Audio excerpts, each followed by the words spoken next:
Hello students, MPIC की online classes में आप लोगों का पुनः स्वागत है। मैं Ajay Kumar, class 12 Hindi medium subject maths पढ़ा रहा था। तो आई होप आपकी छुट्टियां बहुत अच्छी से बीती होंगी। इसके बाद हम लोग पुनः उसी एनर्जी के साथ पढ़ाई पे लग जाएंगे। तो आज से हम चैप्टर 3 आव्यूह के बारे में अध्ययन करेंगे। तो आइए देखते हैं।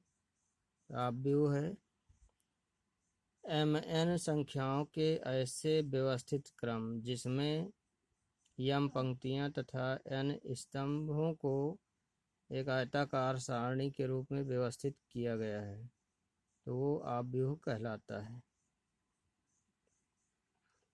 जैसे a यहाँ आप ब्रैकेट बनाएंगे बड़ा सा, और ये a11 a12 a13 dot dot a1n, दूसरी पंक्ति a21 a22 a23 a2n, इस तरह करके amn इतने लिख लेंगे।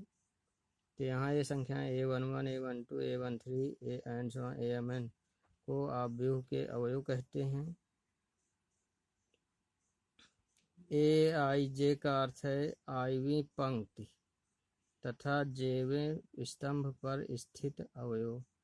जैसे यहाँ a11 है तो पहली पंक्ति और पहले स्तंभ, यहाँ देखिए दोनों जहाँ कटेंगे वहाँ पे a11 होगा। इसके बाद आता है आव्यूह की कोटि। किसी आव्यूह की कोटि या क्रम उस आव्यूह में स्थित पंक्तियों की संख्या इंटू स्तंभों की संख्या के सांकेतिक गुणन द्वारा व्यक्त करते हैं।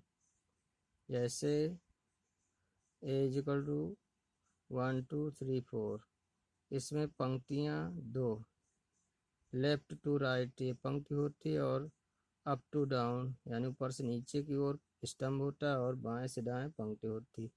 तो पंक्तियां आपकी दो हैं और स्तंभ भी दो हैं, तो इसलिए इसकी कोटि हो जाएगी 2 × 2। इसको मल्टीप्लाई नहीं करेंगे, केवल ऐसे ही लिखेंगे, तो ये कोटि या क्रम कहलाता है।